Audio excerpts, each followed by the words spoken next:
அதாவது ஒரு ஹோஸ்ட் அப்படிங்கிறவர் ஒரு வீட்டுக்குள்ள ஒரு தவறு நடக்கும்போது அது தவறுன்னு சொல்லி இனிமே இந்த மாதிரி பண்ணாதீங்க அப்படின்னு சொல்லி கண்டிக்கணும்.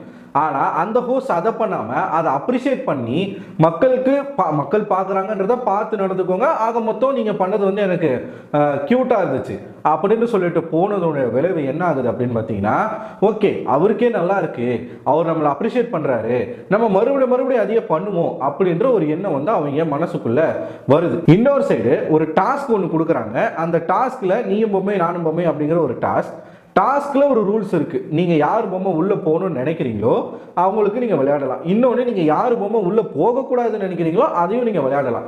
ஒரு பொண்ணு ஒரு 5 பொம்மை அவுட் ஆகிருச்சுங்க. இதுல என்ன தப்பு? அவங்க தெரிஞ்சு பண்ணாங்களோ தெரியாம பண்ணாங்களோ, அவங்க சொல்றது என்னன்னா எனக்கு தெரியல, அது அதுவா நடந்துச்சு, நான் பல பொம்மையை எடுத்துட்டு போய் உள்ள வச்சேன், ஸோ நான் வந்து எந்த விதமான ஸ்ட்ராட்டஜியும் நான் இதில் பயன்படுத்தலை, நான் அவங்களை அவுட் பண்ணணும்னு சொல்லிட்டுலாம் நான் விளையாடலைன்னு சொல்லிட்டு பவித்ரா சொல்றாங்க. சரி ஓகேன்னு விட்டுட்டு போக வேண்டியதானே. அந்த பொண்ணு கேம் விளையாண்டதுக்கு நான் உங்களை அப்ரிஷியேட் தான் பண்றேன், ஒத்துக்கோங்கன்னு சொல்லி அவ்வளோ நேரம் ஒரு கரெக்டான ஒரு விஷயத்த பண்ணதுக்கு நீங்க அவ்வளோ நேரமா அந்த பொண்ணுகிட்ட பேசுறீங்க. ஒரு தப்பான ஒரு விஷயத்த வந்து ஒரு குரூப் சேர்ந்து பண்ணியிருக்கு, அவங்கள நீங்க அப்ரிஷியேட் பண்றீங்க. இது ரெண்டுத்துக்கும் எவ்வளோ பெரிய கான்ட்ரடிக்ஷன் இருக்கு பாருங்களேன். நான் இப்போ ரூல்ஸை மதிக்கணுமா இல்லை டாஸ்க்கை விளையாடணுமா? ஏன் நான் வந்து ஒரு டாஸ்க்கை என்னோட இஷ்டம் போல இந்த வீட்டுக்குள்ளே விளையாட முடியுமா? விளையாண்டனா வீக்கெண்டில் விஜய் சேதுபதி கேட்பாரா? சரி, அது ஸ்ட்ராட்டஜியாகவே இருந்தாலும் உங்களுக்கு என்ன பிரச்சனை? இப்போ அதை நீங்கள் நோட் பண்ணி அக்யூரேட்டாக கேட்க வேண்டிய அவசியம் என்ன? தேவையில்லாத ஒரு விஷயம் இல்லையா? அதை தாண்டி எவ்வளவோ இருந்துச்சு இந்த வாரம் ஃபுல்லாக கேட்கறதுக்கு. சரி, அதெல்லாம் நீங்கள் கேட்கவும் மாட்டீங்க. இந்த திருட்டு பிரியாணி அப்படிங்கிறது பல பேருடைய ரேஷனிங்கில் இப்போ பிக் பாஸ் வந்து என்ன சொன்னார்? ஆண்கள் தனியாக பெண்கள் தனியாக இருக்கும் பொழுது பிக் பாஸ் என்ன சொன்னார்? இந்த வீட்டினுடைய ரேஷன் பொருளை அந்த வீட்டார் யூஸ் பண்ணக்கூடாது, அந்த வீட்டாருடைய ரேஷன் பொருளை இந்த வீட்டார் யூஸ் பண்ணக்கூடாது, யாரும் இந்த பண்ட மாற்ற முறையெல்லாம் எதுவுமே பண்ணக்கூடாதுன்னு சொன்னாரா இல்லையா? ஸோ இந்த பிக் பாஸ் வீட்டுக்கு இவங்க பண்ணது இந்த ரூல்ஸ் வந்து அகெயின்ஸ்டாக பண்ணியிருக்காங்க. ஒரு ரூல் நீங்க போடுறீங்க, அதை மதிக்காம அதுக்கு அகைன்ஸ்டா செயல்பட்டு இருக்காங்க. அவங்கள இப்ப சாச்சனா வந்து தன்னுடைய குரூப்ல சமைச்ச சாப்பாட்டை கொண்டு போய் ஆண்களுக்கு ஊட்டி விட்டதுக்கே பிக் பாஸ் கேட்டார் இல்லையா? அதையே நீங்க செய்யாதன்னு சொன்னீங்கல்ல. சாச்சனாவை பாராட்டினீங்க, இந்த மாதிரி வந்து அரிசி கொண்டு போய் அங்கே திருத்துட்டனமா கொட்டினதெல்லாம் நீங்கள் வந்து அப்ரிஷியேட் பண்ணீங்க. இனிமேல் அந்த மாதிரி செய்யாதன்னு சொன்னீங்க. நீங்கள் சொல்லியும் மறுபடியும் வந்து 2 வீட்டாரும் சேர்ந்து மற்றவங்களுக்கு தெரியாமல், இதில் 18 பேரும் இன்க்ளூடு எல்லாரும் சேர்ந்து பண்ணுறாங்க அப்படின்னா அது வேற. ஆனால் அதில் ஒரு குறிப்பிட்டு ஒரு 6 பேர் 7 பேர் மட்டும் இந்த விஷயத்த பண்ணுறாங்க, மற்றவங்க யாருக்கும் இது தெரியலை, எல்லாரும் தூங்கிட்டு இருக்காங்க அப்படின்னும் போது இது பிக் பாஸும் கண்டிக்கலை. சரி, அவர் ஏன் கண்டிக்கல? நீங்கள் இதை கொண்டு வந்து அட்ரஸ் பண்ணுவீங்கன்றதுனால அவர் கண்டிக்கல. நீங்கள் இதை எப்படி அட்ரஸ் பண்ணுறீங்கன்னா அது ஒன்றும் பெரிய தப்பு இல்லை, மக்கள் பார்க்குறாங்க, பார்த்து நடந்துக்கோங்க நீங்கள் சொல்லிட்டு வரீங்க. ஸோ இது ஆண்கள் தனியாக பெண்கள் தனியாக பிரித்து இருக்கும்போது தான் அவங்க பண்ணாங்கன்றதை நீங்கள் சொல்கிறீங்க. அதுலேயும் எவ்வளோ அழகாக அருணை காப்பாற்றுறாரு. அவர் சொல்கிறாரு, இவர் ஜாக்லின் வந்து பேசும்பொழுது சொல்லியிருப்பாங்க கிச்சன் இன்சார்ஜ் அப்படின்னு சொல்லியிருப்பாங்க. உடனே இவர் முந்திக்கிட்டு வந்து என்ன சொல்கிறாருன்னா, இந்த வாரம் இல்லைம்மா, அது வந்து ஆண்கள் தனி பெண்கள் தனியாக இருக்கும்போது பண்ணது அப்படின்னு இவர் சொல்கிறார். குறிப்பிட்டு ஒரு 3 பேரை காப்பாற்றணும், அருணை காப்பாற்றணும், விஷாலை காப்பாற்றணும், தீபகை காப்பாற்றணும். சரியா? ஸோ இது ஒரு பக்கம் அது இருக்கட்டும், ஒரு பக்கம் இருக்கட்டும். ஸோ நீங்கள் போட்ட சட்ட திட்டங்களுக்கு மாறாக சிலர் செயல்படும் பொழுது அதை விஜய் சேதுபதி கண்டிக்கணுமா இல்லையா? அதை அப்ரிஷியேட் பண்ணுறது எந்த விதமான ஒரு மனநிலை? இதுவே கமல் சார் இந்த இடத்துல இருந்திருந்தா இதை அப்ரிஷியேட் பண்ணியிருப்பாரா? வச்சு செஞ்சிருப்பார். ஸோ உங்களை மக்கள் எதுக்காக அதை பேச சொன்னாங்க? இப்படி ஒரு விஷயத்த பண்ணீங்க அப்படின்றத கேட்க சொல்ல, தீர்ப்பு கொடுக்கணும், அவங்கள வந்து கண்டிக்கணும், அது தப்புன்னு சொல்லணும். இப்போ சரி, இப்போ எதுக்கு இதை பற்றி நான் பேசிட்டு இருக்கேன் அப்படின்னு கேட்டிங்கன்னா, இவர் இந்த மாதிரி பண்ணிட்டு போயிட்டாரா? ஒன்றுமே கேட்காம அப்படியே அவங்கள வந்து சாஃப்டாக ஒரு முட்டு கொடுத்துட்டு போயிட்டாரா? இவனுங்க நைட்டு பிளான் பண்ணுறானுங்க திருப்பி. யார் யார் அதில் இருக்காங்கன்னு பார்த்தீங்கன்னா, விஷால், மறுபடியும் ஆனந்தி, தர்ஷிகா, அன்ஷிதா, அந்த கேங்கில் புதுசாக வந்து சௌந்தர்யா வந்து சேர்றாங்க. திரும்பவும் பிரியாணி செய்யலாம். விஷால் வந்து பிரியாணி வேணாம், ஃப்ரைட் ரைஸ் பண்ணலாம். சௌந்தர்யா வந்து அதெல்லாம் வேணாம், கேக் பண்ணலாம். இன்னொருத்தவங்க அதெல்லாம் வேணாம், டெசர்ட் பண்ணலாம். இப்படி ஒன்னொன்னா இவங்க வந்து புது புது டிஷ் மிட் நைட்டில் பண்ணி சாப்பிட்லான்னு சொல்லிட்டு பிளான் போட்டுக்கிட்டு இருக்காங்க. இதுக்கு யார் காரணம்? இந்த தைரியம் எங்கிறது வந்துச்சு? ரேஷனிங் அப்படிங்கிறது பொதுவான ஒரு விஷயம், எல்லாருக்கும் அது வந்து போய் சேர வேண்டிய ஒரு விஷயம். அதை குறிப்பிட்ட ஒரு 4 பேர் சாப்பிட்றாங்க, இல்லை அவங்க பங்கை தான் அவங்க எடுத்து சாப்பிட்றாங்க அப்படின்னு சொல்ல முடியுமா? முடியாது இல்லையா? அப்படித்தானே வந்து இப்போ ஃப்ரிட்ஜில் இருக்கிற வந்து ஒரு பட்டர், ஒரு சின்ன பீஸ் பட்டர் எடுக்கிறதுக்கு காலையில் கேட்குறாங்க. தீபக்கு ஃப்ரிட்ஜை திறக்கவே விட மாட்டுறாரு. இவர் ரொம்ப கூலாக இந்த விஷயத்தை ஹேண்டில் பண்ணிட்டு போனதுனால இது பெரிய தப்பு அப்படின்ற ஒரு எண்ணமே அங்கே இருக்கக்கூடிய கண்டஸ்டன்ஸ் மத்தியில் கூட வரல. அவங்களும் ரொம்ப அசால்ட்டாக இதை வந்து இது ஒரு விஷயமே இல்லை அப்படின்னு சொல்லிட்டு விட்டு கடந்து போயிட்டாங்க. இது இவங்களுக்கு வசதியாக போச்சு. யாருக்கு? விஷாலுக்கு வசதியாக போச்சு. திருப்பவும் அதே குரூப்பை அசம்பிள் பண்ணி விஷால் வந்து பேசிக்கிட்டு இருக்காரு, நம்ம மறுபடியும் செய்யலாம், பிரியாணி செய்யலாம். ஃபஸ்ட்டு பிரியாணியில் ஆரம்பிக்கிறாங்க, பிரியாணி வேண்டாம் ஃப்ரைட் ரைஸ் செய்யலான்னு விஷால் சொல்கிறாரு.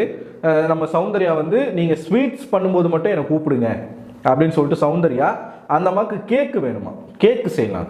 இன்னொருத்தவங்க வந்து டெசர்ட் பண்ணலாம், தர்ஷிகா டெசர்ட் பண்ணலாம். என்னடா இது, என்ன இது? இல்லை இது என்ன ஒரு டிஃப்ரெண்ட்டான ஒரு பிக் பாஸாக இருக்குது.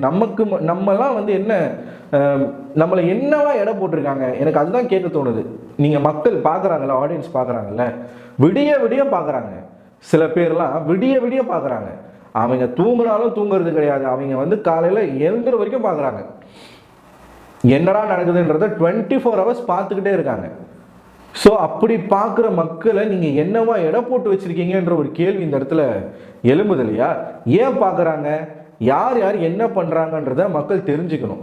தெரிஞ்சுக்கிட்டு அதை வீக்கெண்டில் ஹோஸ்ட் எப்படி வந்து கேட்குறாரு, ஒரு தப்பு நடந்துச்சுன்னா அதை எப்படி டீல் பண்ணுறாரு, அது எப்படி வந்து அவர் வந்து ஒரு தீர்ப்பு சொல்கிறாரு அப்படின்றத பார்க்கறது தான் பிக் பாஸ் பார்க்குறாங்க மக்கள். ஆனால் இங்கே மாறா என்ன நடக்குதுன்னா, ஒரு தப்பு நடக்குது, ஒரு பெரிய தப்பு ஒன்று நடக்கும், அதை வந்து ரொம்ப பார்ஷியலாக நீங்கள் இந்த மாதிரி பண்ணியிருக்கீங்க, இது வந்து ரொம்ப தப்பு, கேம் தானே சார் ஆட வந்திருக்கீங்க, என்ன சார் பிரச்சனை, இனிமேல் இந்த மாதிரி பண்ணாதீங்க சார், நெக்ஸ்ட் டைம் இந்த மாதிரி பண்ணிங்கன்னா உங்களுக்கு வந்து பேச்சே கிடையாது, முடிஞ்சு.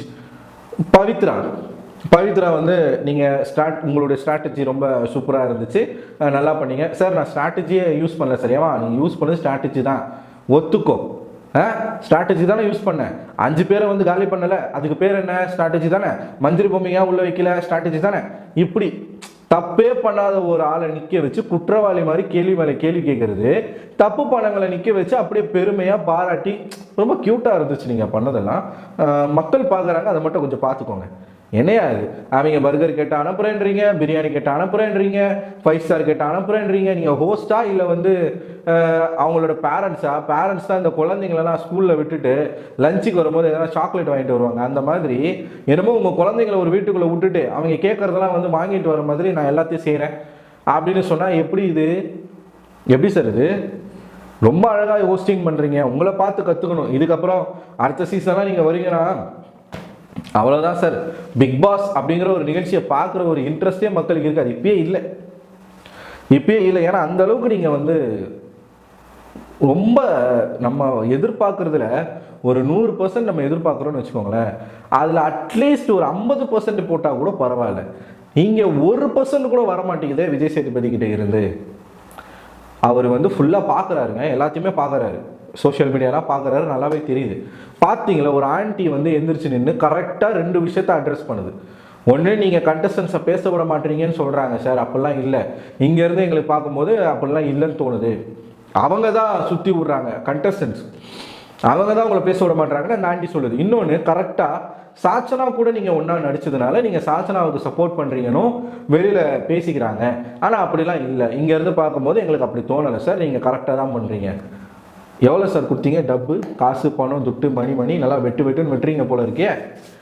ஒரு ஆண்டி எழுந்திரிச்சு நின்று பதில் சொல்லிட்டா அது வந்து உண்மையாக உடனே ஒரு ஓகே தேங்க்யூ, ரொம்ப மகிழ்ச்சியாக இருக்குது நீங்கள் சொன்னது. இவர் கேட்க வேண்டியதை கேள்வி, ஆனால் அதை விட்டுட்டு தேவையில்லாத நீ ஸ்ட்ராட்டஜி யூஸ் பண்ணியா, நீ மண்ணாங்கட்டி யூஸ் பண்ணியா, என்ன யூஸ் பண்ணால் உங்களுக்கு என்ன, உங்கள் பொம்மையாக கொண்டு போய் அந்த பொண்ணு வச்சுது, உங்களுக்கு அதில் என்ன நஷ்டம் இருக்கா? அதனால தானே உங்களுக்கு இந்த வாரம் டிஆர்பி வந்துச்சு. இப்படிலாம் அவங்க அடிச்சுக்கிறதுனால தானே உங்களுக்கு டிஆர்பி வந்துச்சு, இல்லைன்னா நக்கின்னு தானே போயிருப்பீங்க. தயவுசெய்து பேசுங்க. இது ஒன்று இருக்கா, திரும்பவும் அவங்க பிரியாணி செய்ய போகிறன்ற பிளானிங்கில் இருக்கிறாங்க, நெக்ஸ்ட் என்ன செய்ய போகிறாங்கன்னு தெரியல. அது இவர் கேட்பாரா மாட்டாரான்றதை நம்ம பார்க்கணும். அங்கே பேசிட்டு சௌந்தர்யா வந்து பெட்ரூம் போகிறாங்க, படுக்கிறதுக்காக பெட்ரூம் போகிறாங்க. அங்கே தான் உச்சக்கட்ட ஒரு காமெடி. சௌந்தர்யாவுக்கு அந்த பக்கத்தில் யாருமே இல்லை, யாருமே படுக்கலை, இந்த பக்கத்தில் மஞ்சரி படுத்துருக்காங்க. சரிங்களா, அந்த ஃபோட்டோ கூட உங்களுக்கு காட்டுறேன், நான் தம்ப்நெயில்ல கூட இருக்கும் பாருங்கள். சௌந்தர்யா படுத்துட்டாங்க, ஒரே சவுண்டு கேட்குது. என்னடா சவுண்டு கேட்குது நோட் பண்ணுறாங்க சௌந்தர்யா, கொரட்டை சவுண்டு. யாரா கொரட்டை விடுறது அப்படின்னு சொல்லிட்டு பார்க்குறாங்க. அந்த சைடு லாஸ்ட்ல ரஞ்சித் படுத்திருக்காரு. ஒருவேளை இப்போ கொரட்டை அப்படிங்கிறது வந்து பேசிக்காக பாய்ஸ்க்கு நிறையா வரும் இல்லையா, ரஞ்சித் சார் தான் கொரட்டை விடுறாரு போல அப்படின்னு சொல்லிட்டு சௌந்தர்யா அந்த பக்கம் ஒரு லுக்கு விடுறாங்க. அந்த சைடு இருந்து சவுண்டு வரல. அங்கே இருந்து சவுண்டு வரலையே, வேற எங்கே இருக்கிற சவுண்டு வருதுன்னு சொல்லிட்டு அவங்களுக்கு ரைட் சைடில் திரும்பி பார்த்தா மஞ்சரி படுத்துருக்குறாங்க. மஞ்சரி கொரட்டை விடுறாங்க. ஐயோ, அந்த கொரட்டை மைக்கில் அப்படி கேட்குதுங்க, அவ்வளோ சவுண்டா. எங்கள் அப்பா பயங்கரமாக கொரட்டை விடுவார். நான் கொரட்டை விடுவேன்றது எங்கள் அம்மா சொல்லி தான் எனக்கே தெரியும். தூங்கும் போது நமக்கு தெரியாது இல்லையா. நான்லாம் நினச்சிட்டு இருந்தேன்ப்பா நமக்கெல்லாம் கொரட்டை வராதுப்பா அப்படின்னு சொல்ல நான் நினச்சிட்டு இருந்தேன். ஆனால் எல்லாருக்குமே பேசிக்காக கொரட்டை வருது போல இருக்கு. ஸோ அதே மாதிரி கேர்ள்ஸுக்கும் அதிகமாக கொரட்டை வரும் போல. இப்போ மஞ்சரி பார்க்கும்போது எனக்கு தோணுது, எங்கள் அப்பா எவ்வளோ சவுண்டாக கொரட்டை விடுவாரோ அதை விட அதிகமாக மஞ்சரி உள்ள கொரட்டை விட்டுக்கிட்டு இருக்காங்க. சௌந்தர்யாவால் தூங்கவே முடியல. காது வலிக்குது போல இருக்குது அவங்களுக்கு.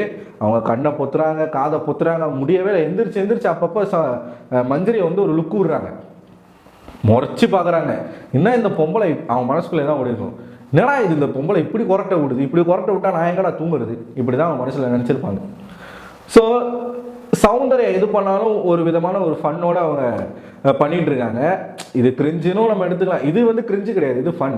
மற்ற விஷயங்களை வந்து இப்போ அந்த பிரியாணி மேட்டரை பற்றி பேசிகிட்டு இருக்கும்போது விஷால் முன்னாடி திடீர்னு டான்ஸ் ஆடினாங்க. எதுக்கு ஆடினாங்கன்னு தெரில.